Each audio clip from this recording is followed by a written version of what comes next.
problem. Even your bestie, Taylor Swift, I say, hey, I don't want anything to do with this. So now you've got the Swifties after you. Now you've got Candace Owens and co after you. Now Ryan Reynolds is out here doing fake paparazzi meetings. Calling paparazzi on yourself, the level of desperation to be seen as a hero, to be seen as you're still loved and liked, is claps. You were just in New York and there's 20 photographers that just came all of a sudden.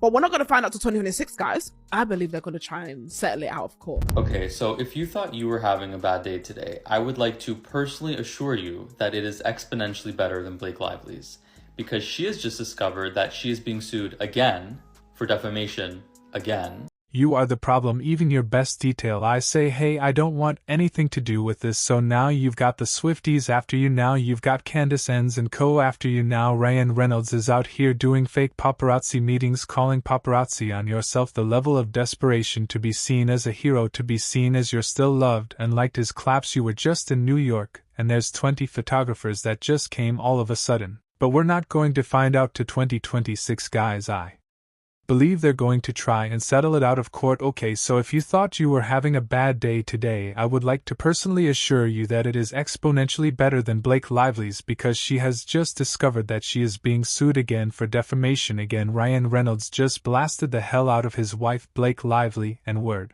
on the street is they might even be heading for divorce. This comes after Blake allegedly lied on Justin Baldoni by accusing him of even. Their bestie Taylor Swift is distancing herself from them because just a few days ago she got booted at the Super Bowl, and initially people thought it was the mega fans in the crowd who were still salty about her endorsing Kamala for president, but it turns out it was because she was affiliated to Blake and Ryan. Now, just for a little bit of context, this whole mess started when Blake and Justin filmed their movie It All Ends With Us, and decided to go on a press run to promote it. Right when the promo started, people started dragging Blake because they felt like she was too bubbly in her interviews for someone who just played the role of a DV victim. I mean, obviously the movie is just a role and not her real life, but people were still expecting some level of empathy from her towards the character that she played. But she was just super bubbly and acting like she was on a press run for a comedy. Around the same time, there were also rumors about her and Justin having some issues behind the scenes, especially after he failed to show up for most of the interviews during the press tour. However, he quickly did some damage control by posting a photo of him at the hospital getting treatment for an infection. He later made an appearance at the film's premiere, but it only made people even more suspicious because he didn't join the other actors. Instead, he was with his wife the whole time, and apparently he and his family had to watch the film in the basement because Blake pulled some strengths to make sure he wouldn't be allowed to join the rest of the cast. Justin did his best to keep things as professional as he could, but while he was doing that, Blake was busy drafting an SA lawsuit against him and Jamie Heat, the chief executive officer of Wayfair, the production company in charge of the film. The suit read, Mr. Baloney insisted on shooting the full scene over and over again, well beyond what would have been required on an ordinary set, and without advance notice or consent. In another incident, Blake claims that Justin did not act in character while they filmed a slow dance scene that did not require sound. At one point he leaned forward and slowly dragged his lips from her ear and down her neck as he said, "It smells so good." None of this was remotely in character or based on any dialogue in the script, and nothing needed to be said because again there was no sound. The complaint says, adding, Mr. Baldoni was caressing Miss Lively with his mouth in a way that had nothing to do with their roles. When Miss Lively later objected to this behavior, Mr. Baldoni's response was, "I'm not even attracted to you." Blake also claimed that during the making of these explicit scenes, Justin didn't even bother to close the set, which meant everyone was allowed to pass through and see her completely naked the whole time. A lot of people immediately believed her because, I mean, why not? She and Ryan were some of the most loved celebrities in America, so of course people believed her when she made these wild allegations against Justin. Justin even got dropped by his talent agency WME, and to make matters worse, Blake allegedly collaborated with the New York Times to put out an article about the whole thing. Well, Justin wasn't having it, and he sued both Blake and the New York Times for $250 million. He claimed in his lawsuit that the New York Times failed its journalistic integrity to vet Lively and retaliation allegations, noting that the paper relied almost entirely on Lively's unverified and self-serving narrative, lifting it nearly verbatim while disregarding an abundance of evidence that contradicted her claims and exposed her true motives. Justin's lawyer is so confident about them winning this case that he appeared in an interview with Megyn Kelly, and said he'll be suing Blake into oblivion. Told Blake Lively too into oblivion. Megyn, wait till you this lawsuit, it's all going to be based on evidence. It's not going to be just a lawsuit, it's going to be the kind of lawsuit that is full of evidence, admissions, documents, which prove exactly what she did, and how she booed her way through the process to take over the movie and used her PR people to try and destroy Justin. There's a number of different defendants here. Stephanie Jones will be all over this complaint that is the PR agent who was supposed to be working for Justin Baldoni. Lizzie Sloan, who's another PR agent, will be part of this lawsuit that was Blake Lively's. Blake Lively will be sued, and we're carefully considering other people that will be sued. Also Ryan Reynolds for sure. Justin also made a whole website, which he used to post evidence he had against Blake and Ryan, including an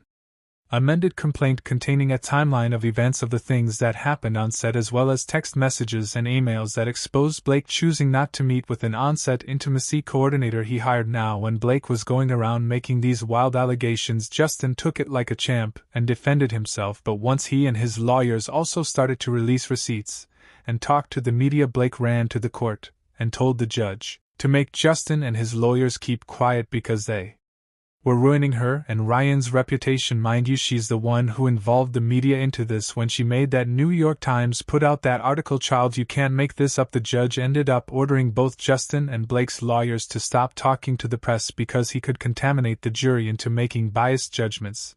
And just when we thought things couldn't get worse for Blake, the PR company that she accused Justin of collaborating to ruin her reputation also sued her for defamation, and they are asking for $6 million.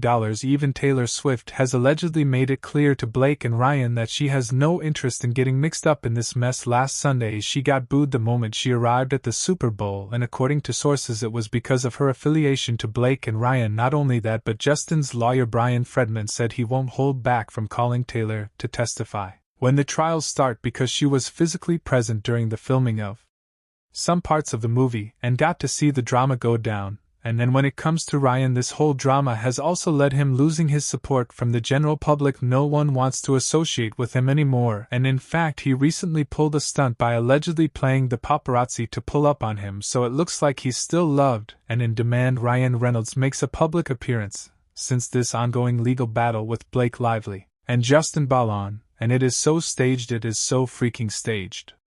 Obviously this is all alleged, but I mean, come on, look at, he walks out. Okay, he walks out, and all these people are just standing there with like the same poster look, like what is this stuff, and come on, it's 2025. Okay, really, I just don't buy that this many people are this obsessed with Ryan Reynolds right now. Come on, it is so cringy that Ryan Reynolds set up this whole paparazzi autograph signing. Let me know you guys think of this. To me, this look at with the glasses, like this looks so 2005 to me. You have to have a pretty big ego to think that setting up a paparazzi autograph signing is going to somehow change the narrative about you in the media. Let me know what you guys think in the comments and follow for more. I literally thought this was so funny, so y'all can see people are not living for Ryan and Blake right now, and it doesn't look like it's going to get any better anytime soon. As usual, UAL people had their own thoughts, like this person who said, I see it ending 3 ways Blake divorces. Ryan claims Ryan manipulated her into filing the lawsuit. Baldoni wins. Ryan divorces. Lively claims she manipulated him into believing Baldoni was the bad guy. Baldoni wins. Ryan and Lively remain married and their careers and being shunned. Baldoni wins. Another person said she can't just admit to lying and exaggerating, she's shamelessly a walking talk contradiction. But now I want to know your thoughts. What do you think about Ryan slamming Blake for ruining his career, and do y'all think this is the end of them? Let me know your thoughts in the comments section below, and don't forget to click here to watch this other messy video.